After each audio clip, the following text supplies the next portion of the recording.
from the government, did not believe anything was getting done. I got to see how the sausage is made from the inside. I got to see how this place operates. I get to take that story back to the American people and say, look, this is what happens. This is why we don't see as much progress as we expect. But I can say that I leave here no regrets as far as my voting goes, no regrets as far as my advocacy for bills go.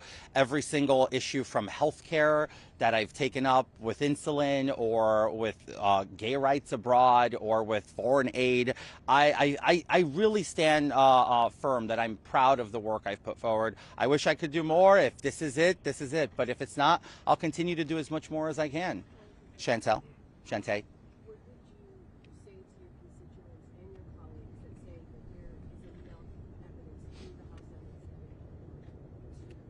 evidence? So they're all judge, jury, and executioners because evidence isn't really a conviction or a verdict, and allegations neither. So I mean, the way that they're looking at this is they just needed a reason to do it. That's why the ethics committee released that statement 2 weeks ago to give them cover to vote no, but little over 2 weeks ago, and then just give them the option to change their votes this time around.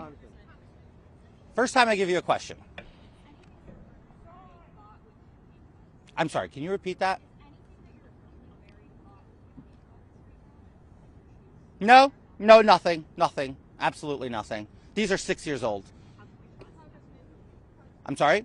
Go on the website. These are 6 years old. Go ahead. Have you spoken again with Speaker Johnson, and what do you make of his comments yesterday that he has real reservations about this? I have not spoken with him since I spoke to him last, so there's no change. And what about his not to be approved? Rich, good to see you here.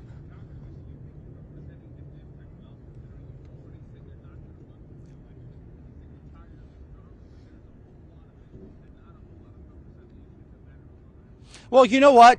If you put it into perspective, so every lame duck member of Congress is unproductive, Rich? Is that what you're suggesting?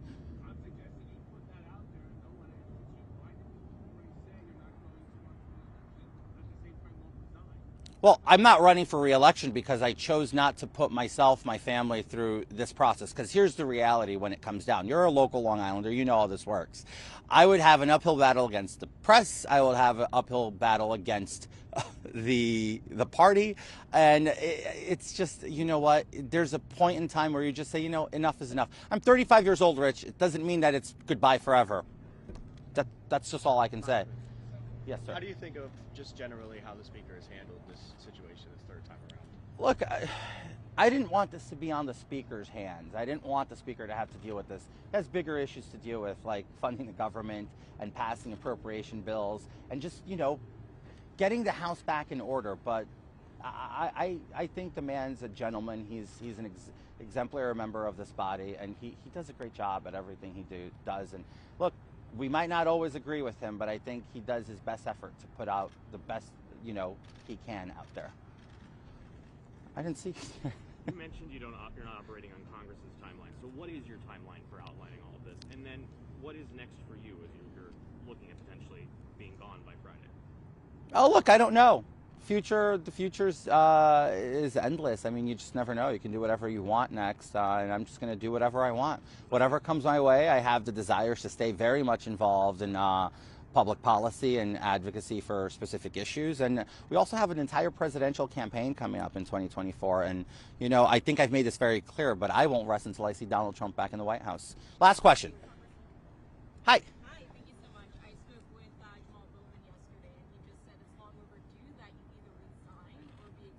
Okay, it's long overdue. He also get his fair day at an expulsion vote because, after all, he pleaded to pulling a fire alarm, obstructing an official proceeding, lied about his timeline. I put his timeline out. None of you actually picked it up, but if you look at the time, from the moment he pulled off the fire alarm to the moment he showed up into the House, it was almost an hour later. So there was no rush to go to vote. There was a rush to stall the vote so that they can go into conference, so that they can read the bill and figure out if they were going to vote yay or nay on that. So, again, he lied to D.C. prosecutors on that. Anyway, look, thank you very much, all of you, for coming out. I appreciate the time. We'll continue to do this. I'll be putting out some invitation requests to some of you in the media. Keep it mixed up and do it well, and we'll do another pen and pad in my office probably later today. Thank you.